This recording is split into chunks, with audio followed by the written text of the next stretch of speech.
Hi everyone, and welcome to this Valkyrie sound video. I finally have something practical to share with you for the breathing system that I've based on the heartbeat and breathing system in The Last of Us 2. I'm not going to bore you with all of the details, but recreating the work of an experienced AAA studio on your own is a bit harder than I expected it to be. I've gone through several designs for this system, and in this latest and hopefully last iteration, I've focused on a more modular approach. And by setting up the gameplay mechanics that will drive the data to the breathing system before I even start touching the audio side of things, I'm confident that this setup will be more successful. That said, I will add the caveat that this is still in development and that things might change. So I'm going to focus on two areas, the data that the current mechanics generate and how that's going to be used to drive the breathing system, and a general look at the setup that I'm using to create that data within the character blueprint and how I'm using player states as well. When I come to apply the sounds, I'm going to use quartz, and that's because I can get a very specific regular beat and I can change the tempo of that beat in line with an increased heart rate and get faster breathing for more strenuous or exerted states that the player might be in. So let's jump in. So in our test map, we have our player character. Let's make this bigger. And we've got some debugging going on in the left here. The red text shows us the player's state, and each status is going to load up a different bank of sounds, with the aim being to implement audio transitions that blend between those switched states as well. So we start out in a state of ambient low, and if we sprint, get sprinting low as a heart rate increases, which is in the blue just underneath that. Get sprinting high, and then get sprinting exhausted, and it will push us down after a period of time. If we let go of sprint, the heart rate falls, goes back through ambient high and ambient low until it settles at a base 0. When we crouch, we can see the ambient low is going to go to stealth low. And that's when we're going to trigger the closed mouth breathing, simulating the character trying to be as quiet as they possibly can be. So we also have some more location-specific data that's fed into the breathing system. You can see that there's a value here of elevation, and when that reaches 1000, we're going to trigger Vertigo, or the beginning of Vertigo. Very light at first, and as the player gets higher, it's going to be an increasing effect that's going to affect the character's breathing. That was something that was really impressive to me from The Last of Us 2. The higher the player goes, and whether or not they're standing close to the edge, has an impact on how that character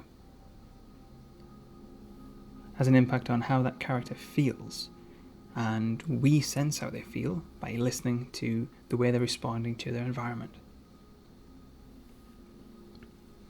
So we go up this ramp, get to 1000, and you can see the current elevation at the top.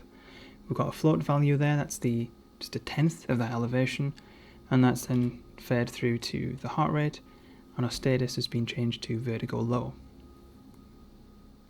If we move to a different location and we go higher, heart rate increases, and now we're on Vertigo high. These vertical red lines around the player are traces that are detecting when the player is near the very edge of something. These are attached to sockets in the skeletal mesh of the mannequin. We've got 4, front, back, left and right, and they're all at about waist height, and they're all roughly the same distance away from the center of the player. If you wanted to, you could add more, so you can have greater precision, or you could add an extra outer layer, so you can have different scales of anxiety as the player gets closer to the edge rather than just being at the edge. So being high up and being near the edge increases the character's anxiety. Breathing obviously then would become more agitated, more fearful. The increase from the elevation is of course a ramp, and it's going to change based on how high up or low down the player is, whereas the impact of being near the edge is going to be an abrupt jump. So if I trip one of these over the edge, if we watch our heart rate values at 1.198, 1.288. And if we get 2 over the edge, multiplies, ooh, falling on the butterfly, and 3 over the edge, so you get the idea. Each time one of these traces goes over the edge, there's no ground beneath it, we're going to add a value to our heart rate, so long as the character is experiencing some sort of vertigo. So that's at vertigo high, it does that. It's going to do the same thing at vertigo low as well.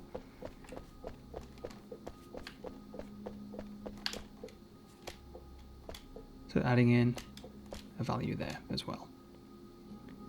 So this system does need some tuning, because when you sprint at high elevations, it's very easy to get exhausted. And that might reflect what would happen in real life. If you're stressed out and agitated, you're probably not really going to be in the best position to be doing strenuous exercise, especially not for very long. But in a game, it might not be a desirable part of the mechanic. And there's also more that we can do using the data that we're generating here. We could soften the character's footsteps and increase the sound of the wind when we get to higher elevations, apply a filter to any music that's playing, and really try to narrow the audio perspective down to focus on the player, to focus on the character, their breathing, any non-verbal vocalizations, the sound of their clothing, that sort of thing. These things might be more prominent because they're in a higher state of stress or anxiety. That intensifies their experience and hopefully passes that intensity on to the player as well. But of course, there's no reason just to stop at vertigo. There are a number of phobias that we can directly tap into, and one of those is claustrophobia. So we have 4 lines shooting out from the sockets that we placed on the mannequin earlier. So if the player is close to 3 or more walls, we'll start to induce a feeling of claustrophobia, and if we are enclosed on all 6 sides, then there'll be a high claustrophobia anxiety level, and the breathing would follow suit. The breathing wouldn't need to be any different to what we're already using for vertigo, so we can use the same sound bank for that character, presuming that they don't have both phobias. To make this more realistic for both vertigo and for claustrophobia, we could think about where the player camera is pointing. So for any of the edge, just like in The Last of Us 2, if any of the edge and the camera is pointing straight down, that's quite a scary look for someone who has vertigo. So perhaps we would make that more of a factor to our heart rate than just having a flat camera but being near the edge as well. Actually looking down can be the trigger for the vertigo. And it's the same when we are in the enclosed spaces as well. Perhaps if the player is within a closed space but they can see out, and where they can see to is this nice open space, maybe the feelings of claustrophobia won't be as intense in that moment for them. When a player vaults a fence or reaches up to climb a wall, we want the breathing to reflect those actions. Using anim notifiers in the animation blueprint, we can signal to the character blueprint that a certain animation is in play and trigger the appropriate sounds for that animation sequence. Because one-off animations like jumping and vaulting are essentially interrupting our breathing system, I'm going to need to ensure that the bass breathing sounds take a back seat. So we are overriding the bass sounds to apply the animation sounds. And at the moment, this manifests itself as a change in the state. So when we jump, we have animation, and the type of animation, which is a jump,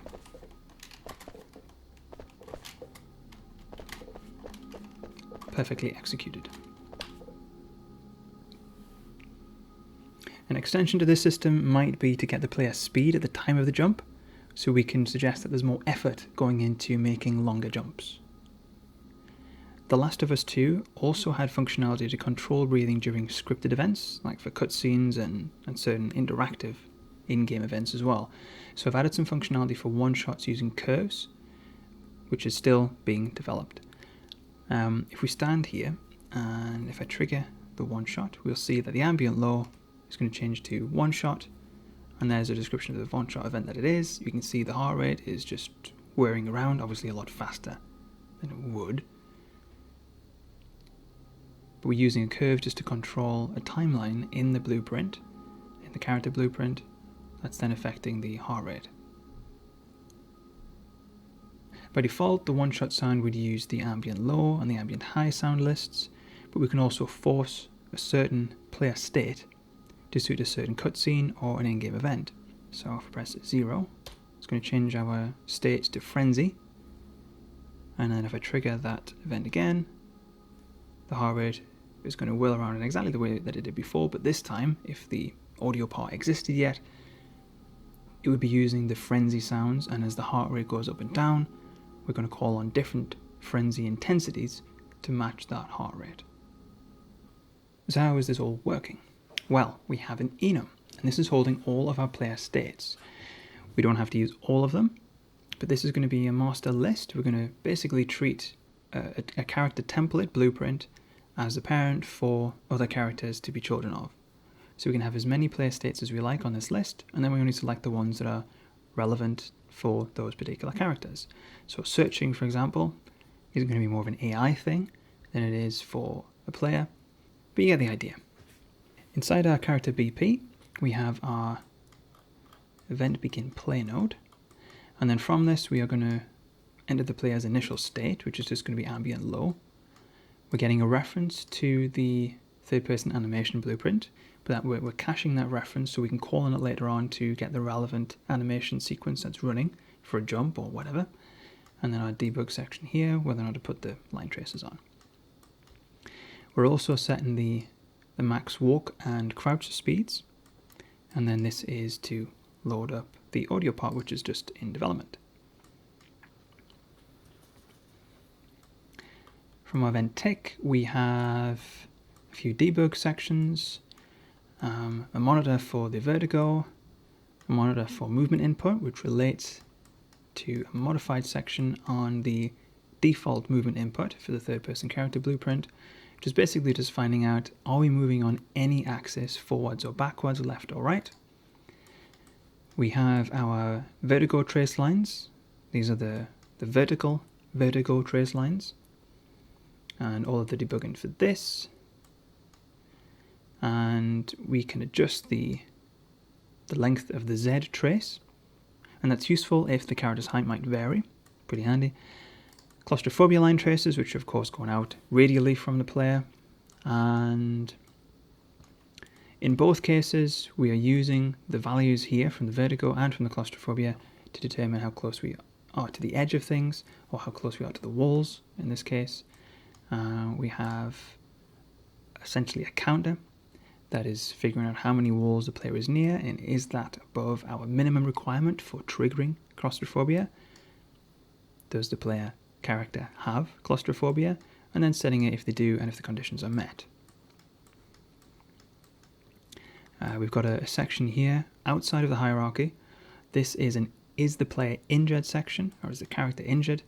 If they are, then this will add in extra sounds to whatever sound bank is already loaded, so that we have those wounded sounds, those wounded breaths and non-verbal expressions coming through as well, peppered throughout the standard breathing for that particular sound bank. Here we have our one-shot logic. This is where we would check if we are forcing the player state. If we are, then we're going to maintain that state. If we aren't, we're going to apply the one-shot state. And then we're asking if we should be ignoring sprint input. So if the one-shot was for a stealth scene, we might want to disable the player's ability to sprint the character, because maybe there's a fixed speed that I want him to move at through this particular part of the scene. This is where we load in our curve, and we're going to set that curve on a timeline.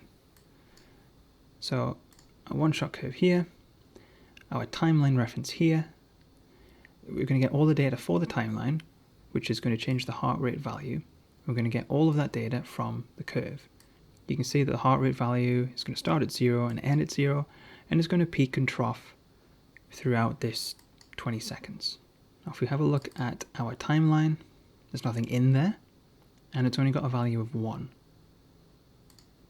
The reason for that is that we are going to get the timeline length and all the data relating to that float value from the curve itself. So we stick that in there, and that runs its course. Debug section, And then we do another check to see if we are in a forced state. If we are, then we return to that state, make sure that we don't leave it basically.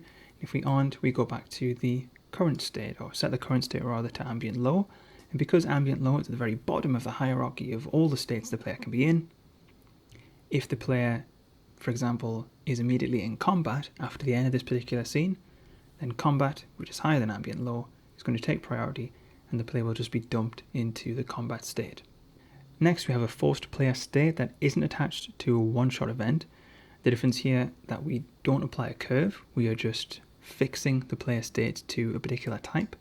So for this one, when I press 0, we flipped to the frenzy mode. Shown exhausted there. If we go and click on the character here, because I've exposed all these values, we've got frenzy here. So it'll apply whatever function, whatever state we've told it to. And with all these being editable, we can do these things from outside of the player character. So we can have them walk into a trigger volume or a specific event area and trigger a certain state.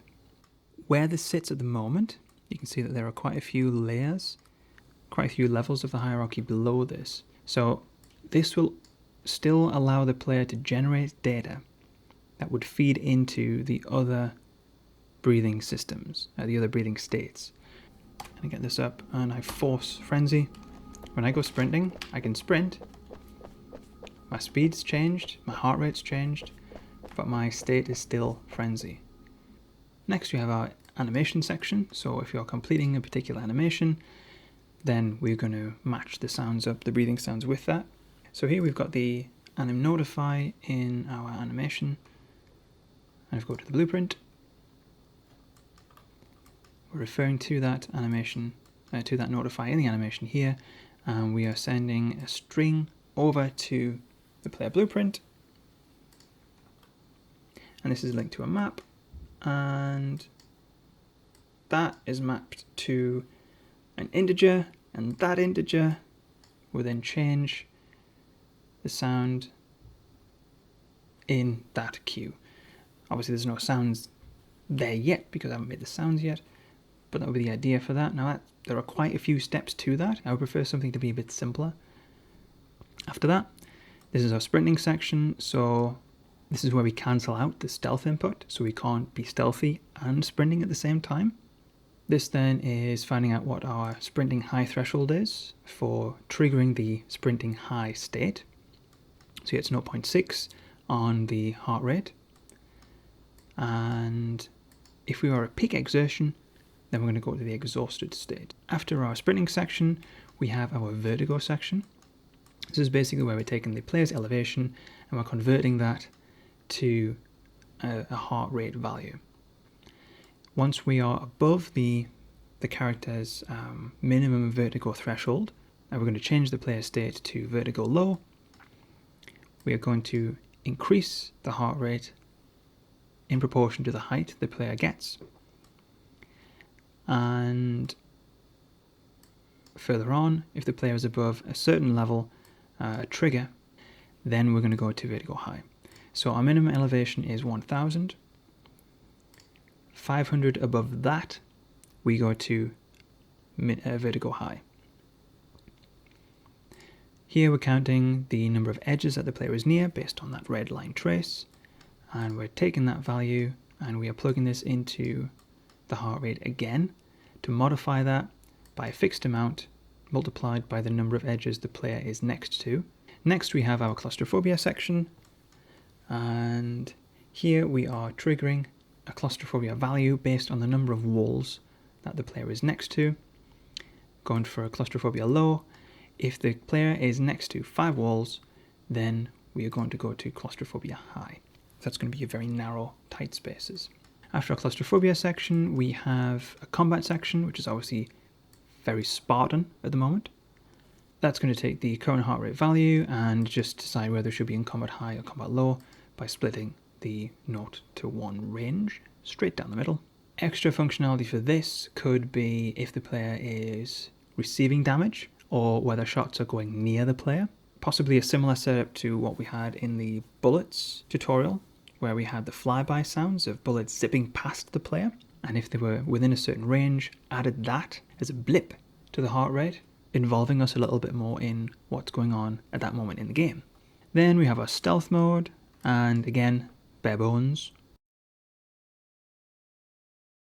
Breathing is such a fundamental part and such a human element to any character that being able to hear that and being able to recognize that it changes depending on what the player character is doing, I think that's just really quite a powerful technique, powerful device to engage a player in the game, in the scene, in the things that are happening to the player character at that time. We're going to indicate to the player what that character is feeling just because of the way that the character is breathing in that moment. So, what's next? Well, my initial focus is going to be on the ambient and the sprinting states, and once that's ready, I'll put out a tutorial on how to do that. Fmod integration is being released, I think, in mid-February for UE 4.26. So I've got a project already set up, ready and waiting to go, just waiting for the integration to come from Fmod. It should be quite cool.